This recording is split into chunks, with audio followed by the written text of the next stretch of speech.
Bismillahirrahmanirrahim. Assalamualaikum warahmatullahi wabarakatuh. Waalaikumsalam warahmatullahi wabarakatuh. Innal hamdalillah nahmaduhu wa nasta'inuhu wa nastaghfiruh wa na'udzu billahi min shururi anfusina wa min sayyiati a'malina.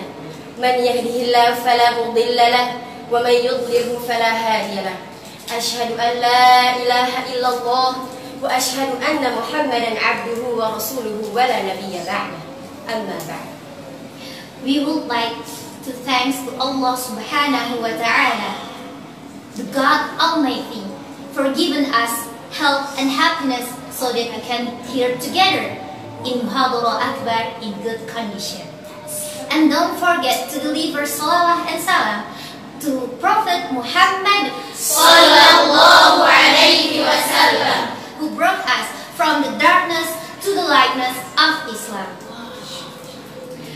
Yang terhormat Mudir Karim Bil Quran Dr. Kiai Haji Ahmad Fihri MA, yang terhormat para ustadz dan ustadzah Karim Bil Quran, yang terhormat kakak-kakak divisi pendidikan, serta teman-teman yang saya sayangi karena Allah Subhanahu wa Ta'ala.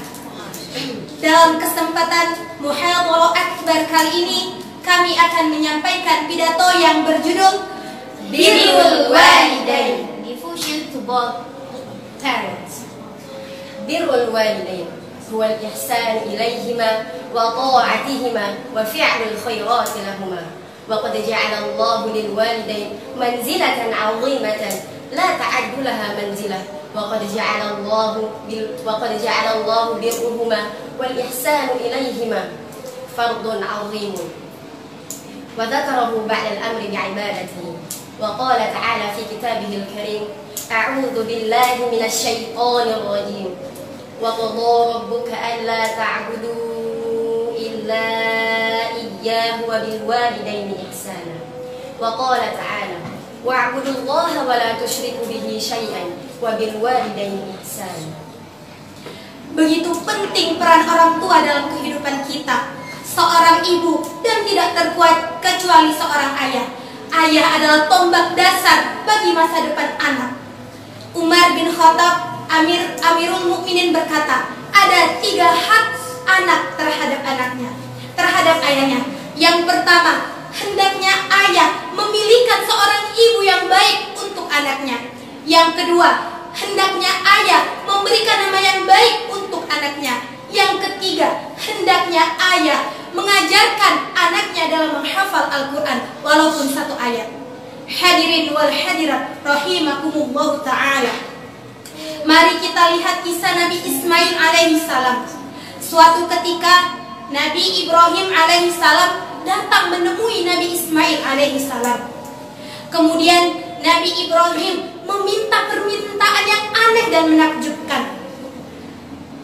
Nabi Ibrahim alaihissalam berkata, wahai anakku Ismail, aku bermimpi aku sedang menyembelihmu.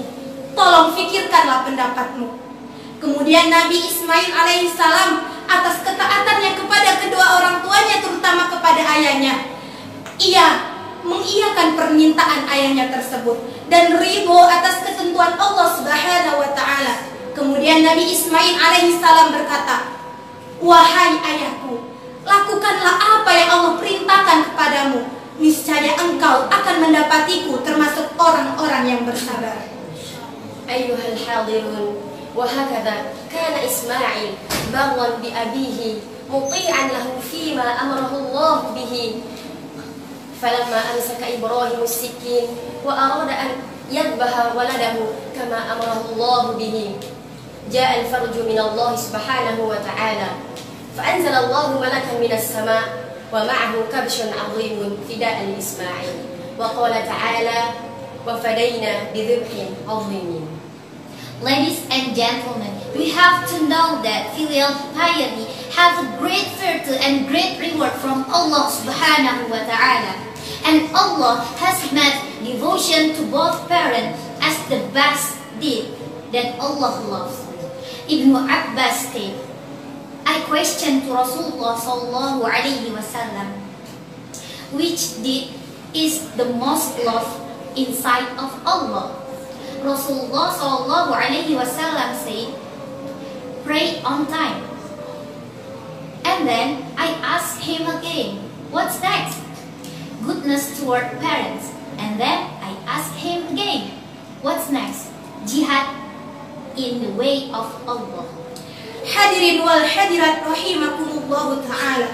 Kemudian dikisahkan juga tentang ulama besar, ulama yang terkenal hingga kini, yakni Imam Syafi'i. Imam Syafi'i dengan kecerdasan dan kesalehannya di usia 7 tahun ia mampu menghafal Al-Quran. Itu semua adalah ganjaran yang diberikan Allah Subhanahu wa ta'ala atas ketaatannya kepada kedua orang tua, terutama kepada ibunya. Imam Syafi'i adalah orang yang rajin belajar. Berkat ketaatannya pula ia mampu mempelajari Al-Quran dengan cepat dan mampu mempelajari Al-Quran dan agama-agama yang dan mempelajari ilmu agama dengan cepat pula. Imam Syafi'i walaupun miskin ia tetap belajar. Ia menuliskan pelajarannya di tulang yang lebar, kemudian di daun dan di kulit binatang karena ia tidak mampu membeli kertas. Ladies and gentlemen, when Imam Syafi'i was 9 years old, he asked to his mother to go to Medina to study, but his mother didn't let her son go. Occasionally, Imam Syafi'i accepted his mother's decision. In another change, Imam Syafi'i's mother prayed to Allah, "Oh Allah, Lord of the world, my son will leave me for a long journey to achieve your pleasure. Please give me strength to let him go. And Allah, make it easy for him and make it easy for him and protect him and extend his life so I can see him when he come back with chest full of your knowledge." Finally, a few months later, his mother gave permission to Imam Syafi'i to go to Medina for study and gave 400 dirhams and also advised him to always be honest. Be honest everywhere and anywhere Syafi'i was. Hadirin wal hadirat rahimakumullahu ta'ala. Sebagai mukmin yang taat, hendaklah kita berbakti kepada kedua orang tua kita. Karena berbakti kepada kedua orang tua dapat mengundang ridho Allah Subhanahu wa ta'ala. Tapi sebaliknya, jika kita durhaka kepada kedua orang tua kita, maka kita akan mengundang murka Allah Subhanahu wa ta'ala.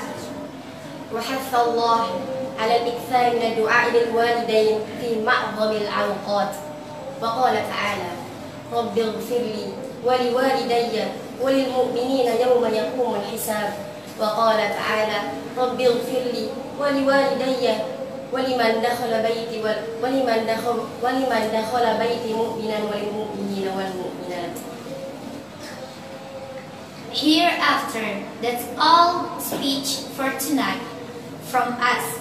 We hope it will be useful for all of us. Thank you for your attention and sorry for the mistakes. Wassalamualaikum warahmatullahi wabarakatuh.